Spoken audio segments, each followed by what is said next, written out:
Welcome to Bach 101, an introduction to the music of Johann Sebastian Bach, a presentation of Music Worcester. I'm your host, Dr. Chris Shepard, the Artistic Director of The Complete Bach. Now, let's talk Bach.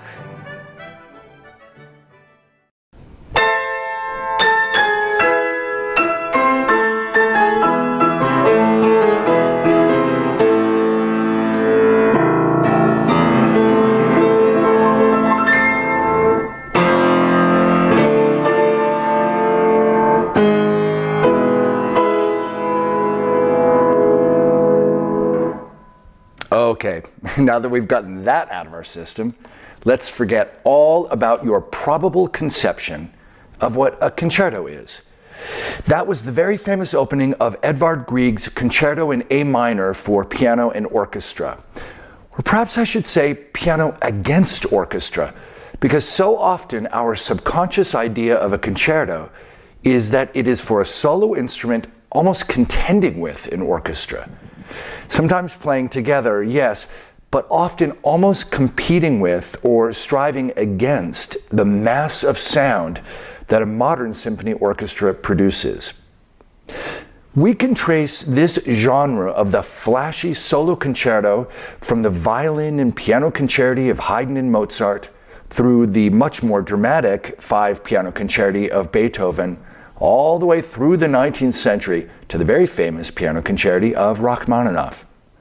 It takes great virtuosity to play these works, particularly those from the 19th century on. And it takes a large tone and great physicality to be heard above a large orchestra. But we have to be careful not to take our anachronistic idea of this kind of solo concerto backwards into time to the Baroque and the 24 concerti that Bach left us.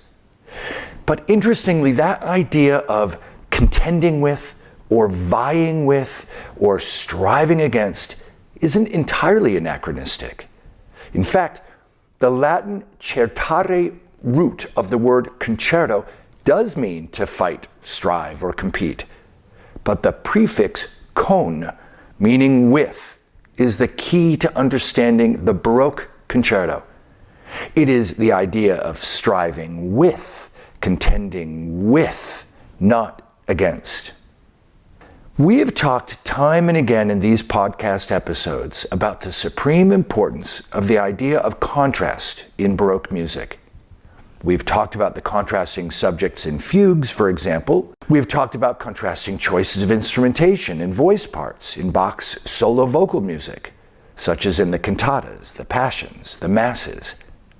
We've talked about contrasting tempi, fast versus slow, contrasting articulation, separate versus connected, even contrasting blocks of sound provided by combinations of stops on the organ, the instrument that Bach mastered more than any other. The early 18th century concerto fits perfectly into this theme of the importance of contrast in the Baroque era. It is a form uniquely suited to providing contrast of sound through combinations of different instruments, always in dialogue with one another, not against. This, not the monumental and tempestuous Grieg piano concerto, is where our discussion properly begins.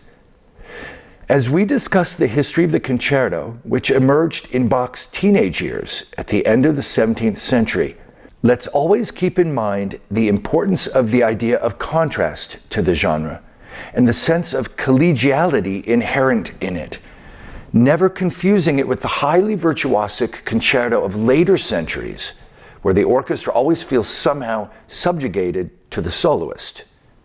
Not so in the concerti of Bach, where the teamwork is the point, and each player has their own role to play. Before we talk specifically about how contrast is achieved in the Baroque concerto, let's briefly touch on its history. Just as the French word suite suggests that those dance forms originated in France, the Italian word concerto rightly suggests that the concerto originated in Italy. However, it did not at first refer to an instrumental work. In fact, in the 17th century, in the 1600s, the word concerto referred to a vocal or a choral piece. We think of that as a cantata, from cantare, to sing. But in fact, Bach didn't even really use the word cantata at all. He, more often than not, on his scores, would label what we now call a cantata a concerto. Again, this idea of different sections, whether it's voices and instruments, or different voices or different instruments, contending with each other, having a dialogue with one another. It was only around the turn of the 18th century, particularly in Bologna and Venice in Italy, that the idea of a concerto became something that was instrumental. If you can picture those massive cathedrals and churches in Italy, you can imagine that as they kept adding instruments to their ensembles, from the idea of a consort of viols, a consort of strings, one instrument playing each part, but those getting larger as these courts and chapels and churches and cathedrals became richer and wanted to show off more. And the idea of the orchestra really began in this period. With these larger orchestras in those incredibly reverberant spaces, it worked better to have mostly homophonic music. This is chords rather than the intricate counterpoint that we associate with Bach and fugues. When you have these larger groups, it seems logical that they would have developed this idea of small against large. Rather than always having one block of sound, you could have a group of instrumentalists playing sometimes and everybody playing at other times. This is really the genesis of the concerto, particularly with composers like Torelli and Albinoni, names that we still know today, around that time in the early 1700s. This is often referred to as a concerto grosso, a fat concerto, if you will, although in a sense this concerto grosso really refers to the large ensemble as much as a kind of piece. We have connected this idea through to the present with the idea of a solo concerto, for obviously a solo instrument, but maybe there might be two players, like two violins, a concerto for two violins, or a concerto for violin and oboe. But then there's also that concerto grosso, which is a concerto for a group of instrumentalists. Handel wrote a number of concerti grossi, for example. Vivaldi wrote a number of them. And even Bach did. The very famous 6 Brandenburg concerti, we'll talk about those in a second, they are actually examples of a concerto grosso, that he used groups of instruments as the soloists. But it was really Antonio Vivaldi who revolutionized and formalized the concerto as we know it today. In one of those rare examples of a single publication changing everything, in 1711, he published a collection of concerti that he called L'Estro Armonico. This is still a very important publication. We think of Vivaldi in the Four Seasons, which are his most famous concerti, but in fact, it was that work that most influenced pretty much everybody, these major composers throughout Europe, including Bach, who knew this publication in 1711. Now, Vivaldi is the perfect place to start when you talk about Bach's concerti, because Bach knew the collection and he arranged 3 concerti from that collection for keyboard when he lived in Weimar. So this was probably around 1713 or 1714, which is really crazy if you think about how we think of those distances having been such an impediment to communication in Europe. But we're talking about 2 years later, after Vivaldi had published that work. Bach already got his hands on that, and he took 3 of those concerti and wrote arrangements for keyboard, either harpsichord or for organ. So we know that he was already contending with this new form just after it had been invented. It was not in Weimar that Bach wrote the bulk of his own concerti, but a couple years later when he moved to Kärnten. Now this was the place where he lived right before Leipzig. So Weimar, and it is in Weimar that we associate Bach with keyboard music and with his early cantatas. And then Kärnten, where we really associate his instrumental music. And then finally Leipzig, and we'll talk about that in a second. There were two periods of his life where he wrote a lot of concerti. One, as I say, in Kärnten, because he was required to write concerti for Prince Leopold. From this period, only 9 survive in their original state. We have about 24 concerti that Bach wrote. This is, however, a bit misleading, because the other period of concerto writing in Bach's life was in Leipzig, but not because of the church, but because when he took over the Collegium Musicum, that town and gown instrumental ensemble with singers sometimes, that met at the coffee house, Zimmermann's Coffee House. This was from 1729 on, so Bach had been there for half a dozen years. From what we can gather from any little bit of biographical evidence, Bach really loved the Collegium Musicum. He loved having an outlet for his instrumental writing. He also loved having an outlet for his sons to play. And in fact, the concerti in Leipzig are largely harpsichord concerti, for solo harpsichord, for 2, for 3, or even 4 harpsichords. And if you think about the fact that he had 3 extremely talented sons who played harpsichord and were composers, you can imagine him playing at 1 and the other 3 playing at the other 3 harpsichords. Now, in talking about the 24 concerti that Bach left, it is a little complicated and confusing because he used that compositional technique that we've discussed before called parody. Now, parody is not the Saturday Night Live kind of parody. It is simply taking a pre-existing work and rearranging it. So he might take a concerto, as he did, by the way, a concerto for violin and oboe, which is the original form, and then rework that for 2 harpsichords. And we're going to talk about that later when you hear an example. Some of the early manuscripts exist, some don't exist anymore, and we've had to reconstruct them. It's always fascinating to me as a non-musicologist at that level who reconstructs these compositions. But these researchers can figure out that if you look at the way that he wrote a harpsichord part, that it originated for a different instrument. Yes, when he rearranges it, he writes it idiomatically for harpsichord, but there is always this sense of the original instrumentation. It's fascinating, and sometimes we present them in their original form, sometimes we present them in their reconstructed form. For example, in the Complete Bach, it is my idea that if a work has been reconstructed for, say, oboe d'amore, well, why not present that? Yes, we have the harpsichord version that he wrote later, but there is so much music for harpsichord and very little music for oboe d'amore. So why not get a chance to feature a wonderful oboe d'amore player and get to hear that instrument? So you'll see throughout this decade of the Complete Bach that I make a few different choices. We won't present both versions, but you'll get to hear one version or another. Let's talk about those 24 concerti in their order chronologically in Bach's life. We talked about that in Kärnten, when he worked for Prince Leopold, he wrote a lot of concerti, and these were not the harpsichord ones. Those came later in Leipzig. So, for example, we have 3 violin concerti. Of those, 2 of them are for solo violin, and 1 is for 2 violins.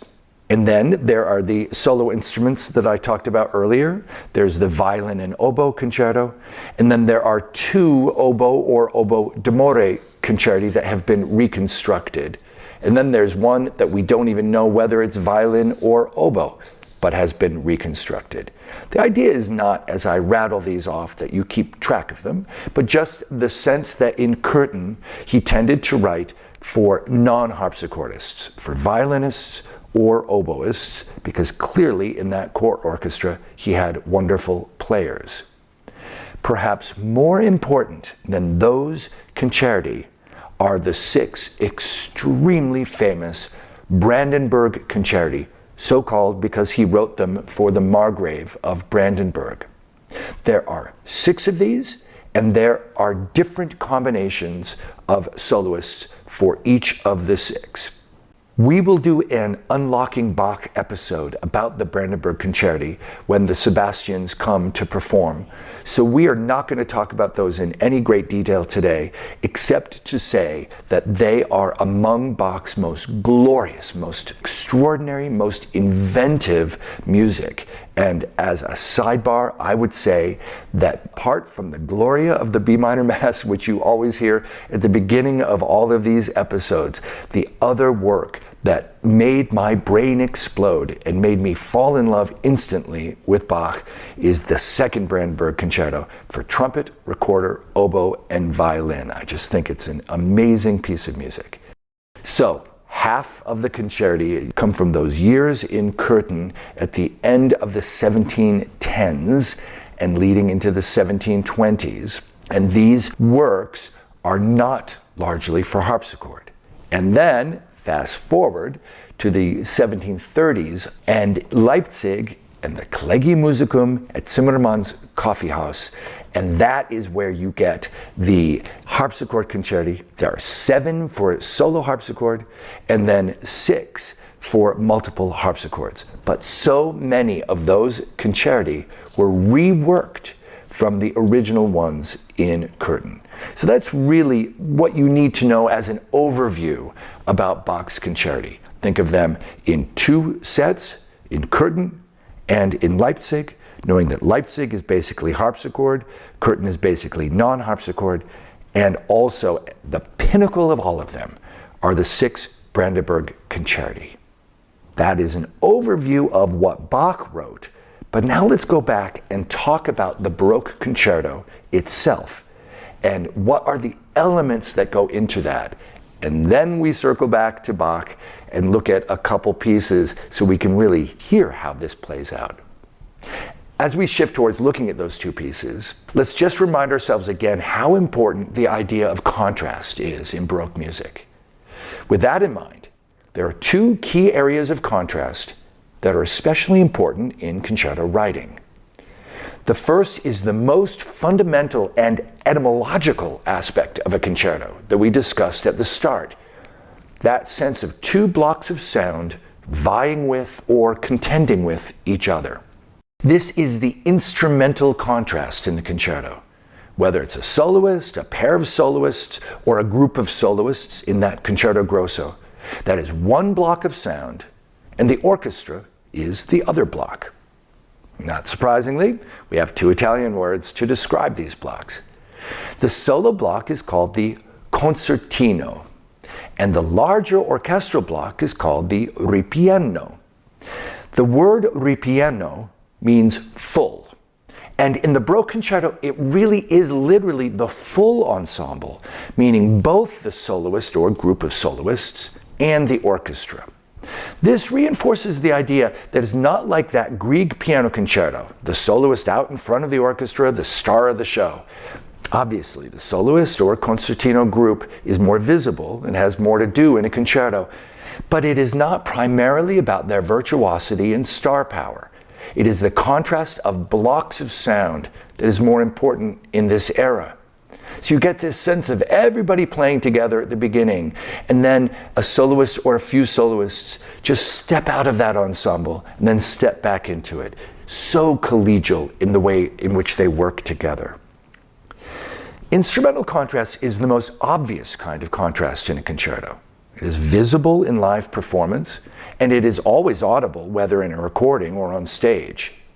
The other contrast, the architectural contrast, is perhaps more hidden and more sophisticated, but it is not difficult to hear it once you've been made aware of how it works. Think back to our discussion of fugues. There was the subject and the counter-subject, and any section in which those were present was called the exposition. You may remember that these expositional sections alternated with sections in which the subject and countersubject were not present. In those sections, the composer plays with different ideas and uses devices like repetition, sequence, and modulation to go further afield, resulting in a sense of homecoming when the subject would reappear sometime later. These sections, not the exposition with the subject and countersubject, these sections were called episode. Slightly confusingly, we find that word episode in concerto form as well, but luckily it fulfills the exact same role of alternation with the main thematic material. So what then is the word for the main thematic material?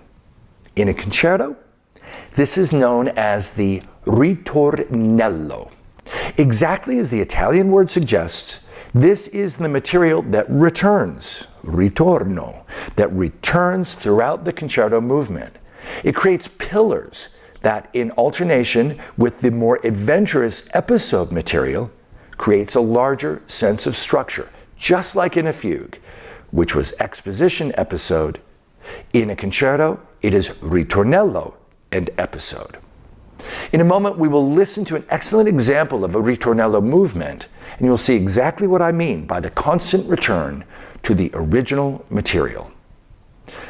These two expressions of contrast, instrumental contrast and architectural contrast, work in tandem with one another.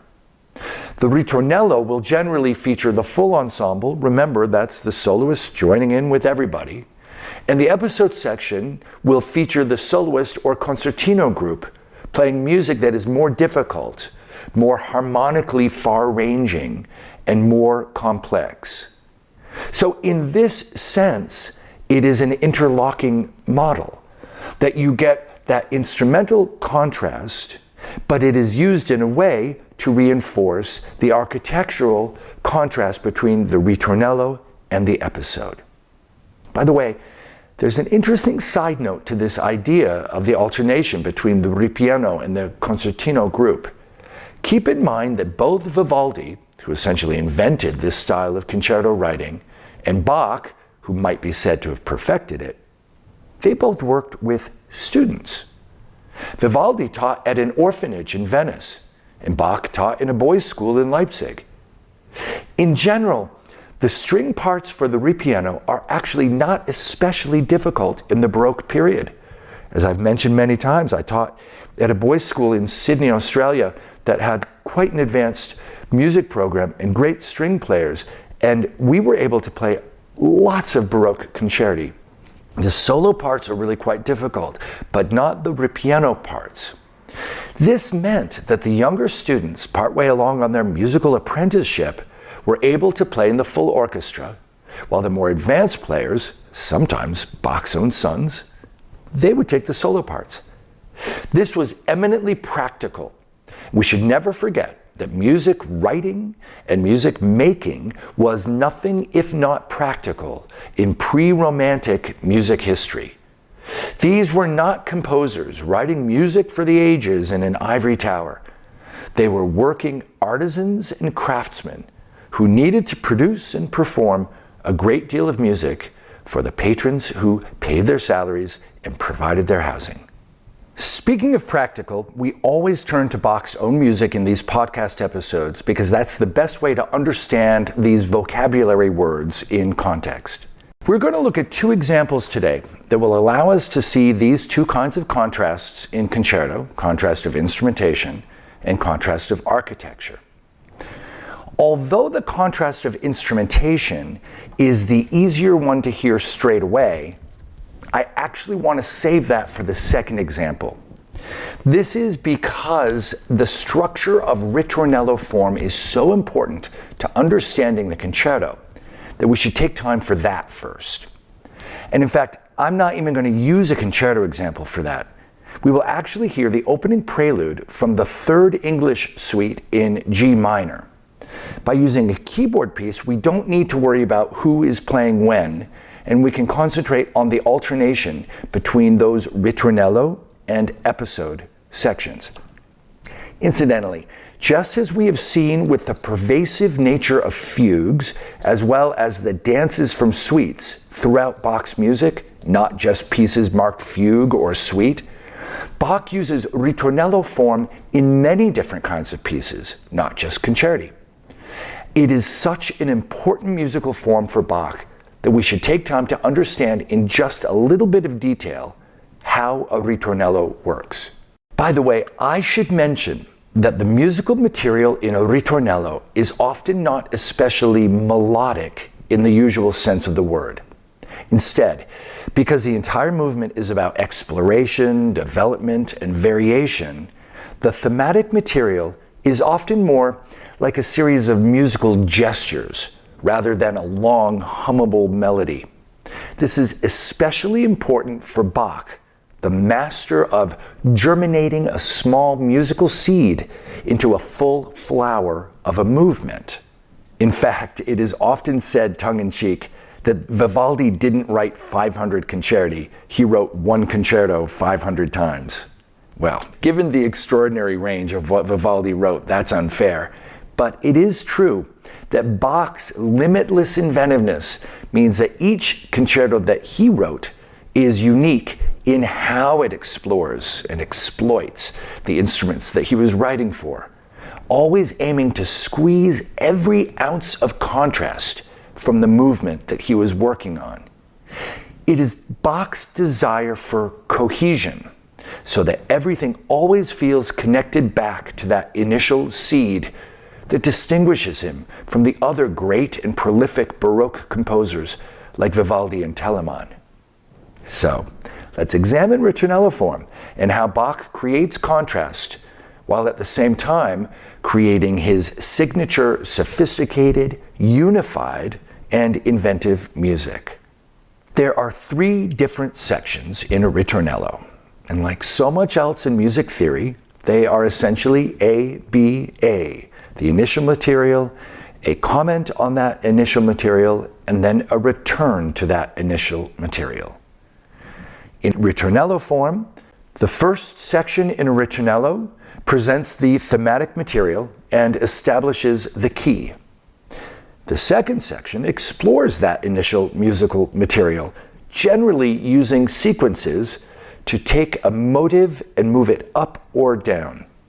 And then the concluding third section returns us to the original key with a firm cadence at the end to launch us into the next episode section. The German language is known for its wonderful long compound words like Schadenfreude. This is also true of German music theorists who created wonderfully illustrative compound words that seem somehow to perfectly encapsulate what happens in musical forms. Now, you don't need to know these 3 German words for the 3 sections of a ritornello, but I love how descriptive they are. The first is the Vordersatz, which literally means the front phrase. And then that middle section that explores is called the Fortspinnung, the spinning forth. And in a second, you're going to hear that. You're going to hear how that middle section in ritornello form spins forth from that original musical idea. And then finally, the third section is called the epilogue. And it feels like an epilogue to what has been created so far. And that's the cadence. So let's turn now to that prelude from the Third English Suite in G minor and hear exactly what these sections sound like in the opening ritornello. Let's just let it wash over you and pick out what you can, and then we will dissect it together.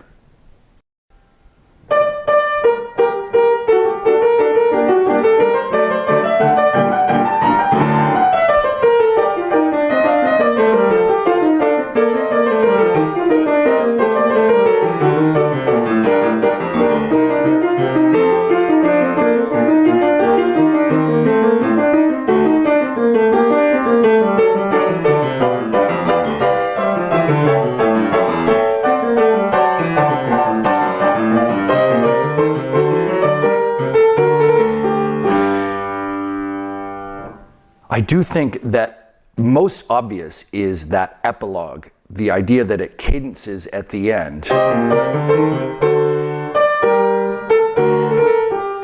So that's pretty clear. Let's leave out that Fortspinnen, that spinning fourth, and talk about the opening for a second. Remember that I said that these are not necessarily highly melodic. It's more that they are based on musical gestures. So we have to ask ourselves, what is that musical gesture at the beginning? So listen to the opening.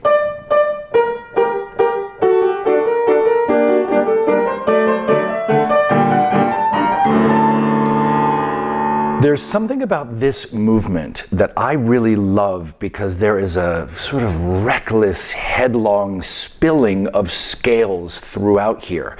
However, the scales are a bit of a distraction from what the material really is. The musical material is just the outline of a chord,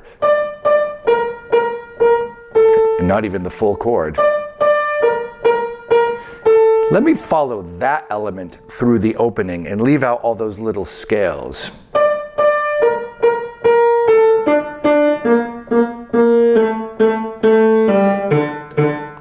So that idea of one bim para, bi para, bi para. Now when we put the scales back in, it's still present.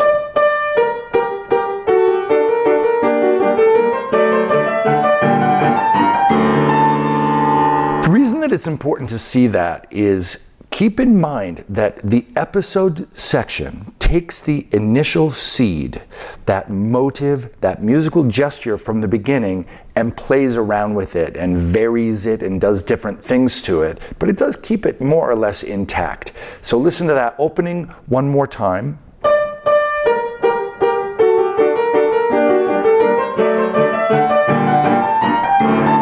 And then it finishes with a scale, and it goes somewhere else. Now, interestingly, harmonically, in terms of the chords, this is extremely simple because it's just G minor, D major, 1, 5. Let me show you that by playing chords.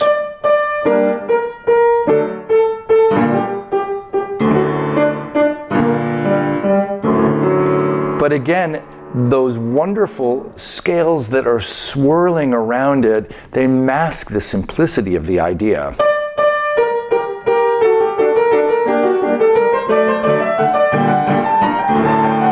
Then what happens?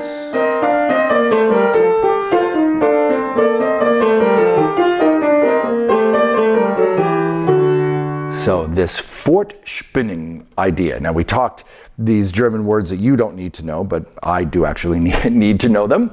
The Vordersatz, that opening phrase, which we established as just being that little pattern, simple harmony. The spinning fourth, the spinning out of an idea, is almost always sequences. And a sequence just means this. You take one pattern, then move it up or down. He moves it down. And again, because Bach is so infinitely creative, it is slightly masked because there's so much going on. Listen to this left-hand part.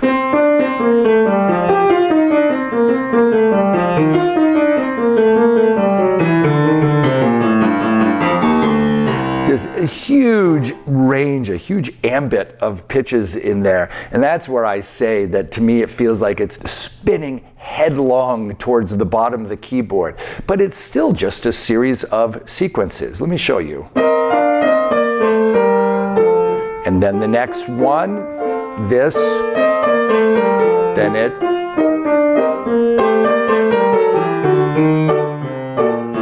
And the left hand keeps going down.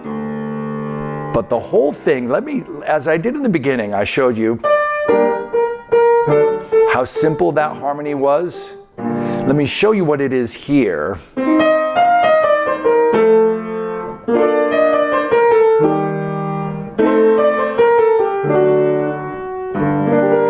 Isn't that lovely? But of course, he has everything swirling around it.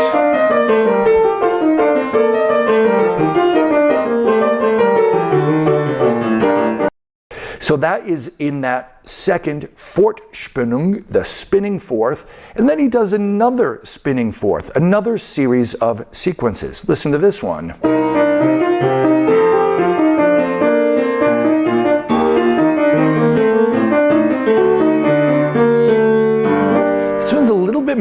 lyrical. That was very active.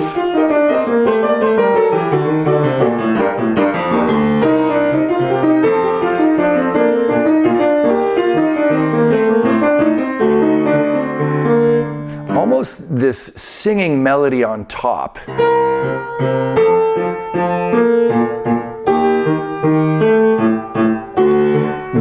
Which he gussies up with these scales underneath.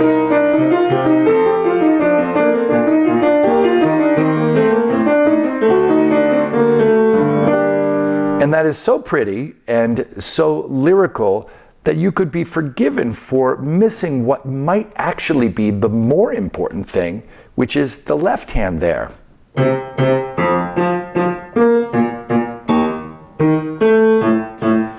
you remember that opening? Beep-ba-dum, beep-ba-dum, beep-ba-dum, bum-bum-bum. This is what I mean when I talk about the coherence of Bach's music. That even within this spinning fourth section, which is only really about sequences, Bach still refers back to that opening. So put together,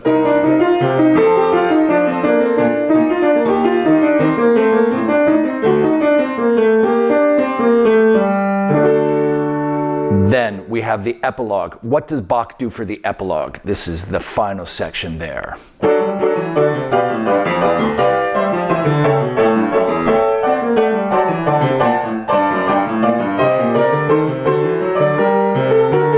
And as I say, the ending of it, that cadence,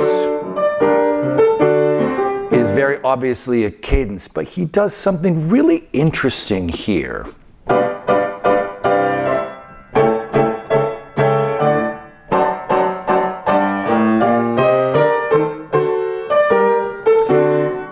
I've taken out all of the spilling and the spinning of the 16th notes, and you see he's playing with that idea again. Bim ba dum, bim ba da. He sort of moves it around a little bit. Bum bum ba ba ba be dum, bum bum bum be dum, bum bum bum be dum, bum ba da dum ba dee da da dee da da. And that's a whole scale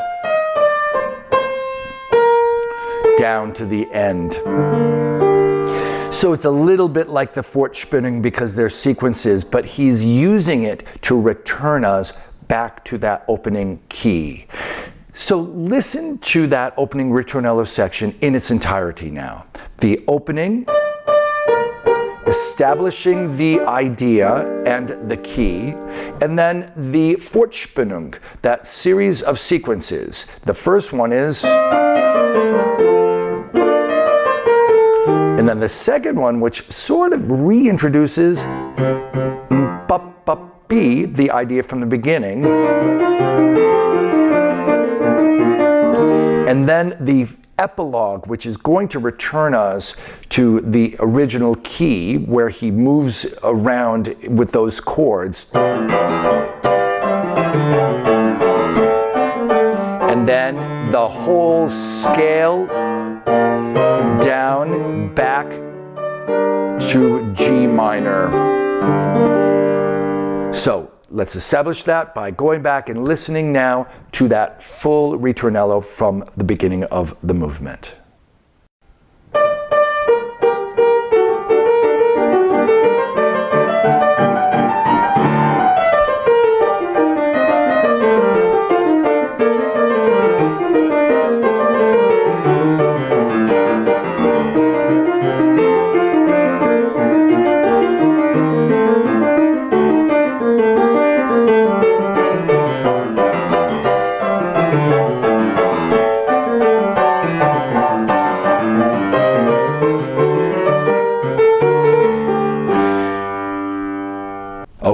We've established what goes into a ritornello. So then, do you remember what the next section will be called, that contrast? Keeping in mind always that the concerto form is about contrast.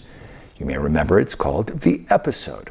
In the episode, Bach will refer back to those initial musical gestures. He will take them in different directions. He will probably go around in different key areas. So listen to the opening of this episode section, but it's not the 16th notes that matter. Have a listen.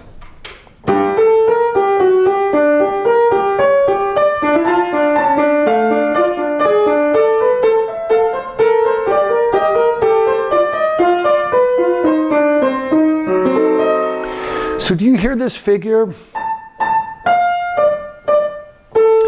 It's very much like the beginning, isn't it? So he is hearkening back, he's taking that initial gesture from the ritornello and playing with it. Then he plays with it in a slightly different way that I particularly love. Instead of being a chord outline, he uses a scale with little suspensions. So let me add in slightly slower so you can hear it swirl around the 16th notes plus the reference back to that opening theme.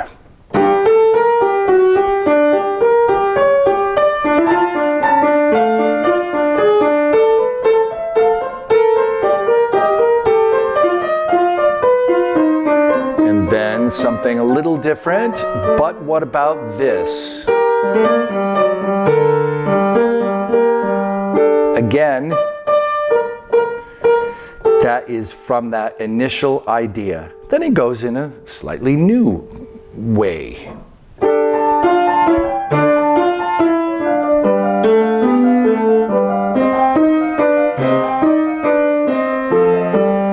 And what is this? Very similar to that opening. That new way that I talked about a second ago. Left hand. It's just a sequence, but something that is more lyrical and almost feels like a duet. You could imagine that violin and oboe being in dialogue with one another. Again, the point of the episode is not the material that is here in this piece, because that will be different with each new example. The ritornello, however, will always be the same. It will always have the opening theme and then the series of sequences in the middle and then the cadence at the end. But each episode, which is a series of variations, will go in different directions. The trick to the episode material is to be listening for hints of the opening, especially with Bach, because Bach is always about that coherence. The other thing is that in a concerto proper, which is for the orchestra and solo or soloists, the episode material will be largely presented by the soloists, and it will be more virtuosic. This is even true here, that this episode material is harder to play. This, for example, this ba-da-pa-pa-pa-pa. So it has a little bit more flash and a little bit more flair to it. And there will always, at the end of the episode section, be one of those cadences to return us. This is so important that just as we found in fugues with exposition, episode, Bach will prepare your ear to say, oh, I think we're going to return to the beginning. And he does here, just by having a series of scales, which is really not all that different from what he did in the opening.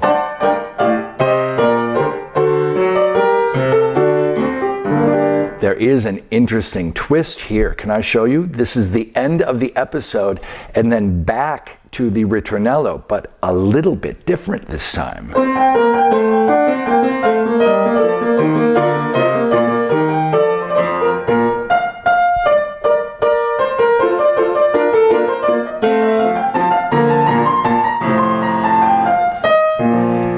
Hear how that's different? It's a major key. Initially it'd been G minor.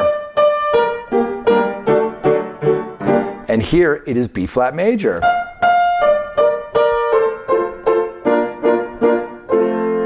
So he can even play around with the ritornello changing. However, I'm not going to do this for the sake of time. If I played that whole ritornello, it's all there. It just happens to be in a major key. So what is our takeaway here of the structure of the ritornello? It is the ritornello section, followed by an episode section, followed by ritornello, episode, and so on and so forth. We'll always finish with the ritornello because those are the outer columns, the outer pillars of the structure. The number of ritornelli versus episode in the center, it doesn't really matter. That is an accordion. You can stretch it or contract it, but the idea of the ritornello, full ritornello at beginning and end, is really important. And then within the ritornello section itself, you have that Vordersatz, the opening sentence. And then you have the Fortspinnung, the spinning fourth, which will always be a whole bunch of sequences. And then the epilogue, which is the cadence to get us back to finish in the key.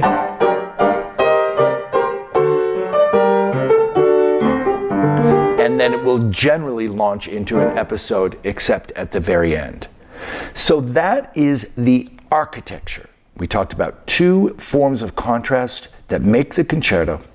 One is the contrast of architecture and the contrast of instrumentation. In order to look at that contrast of instrumentation, we will need to turn to a recording of an actual concerto, not just a keyboard piece in ritornello form. So let's end part one of our discussion about the concerto here and pick up in the next episode, part two of the concerto, with Bach's Concerto for Two Harpsichords and Strings, BWV 1060. I will meet you there in the next episode of Bach 101. Thank you.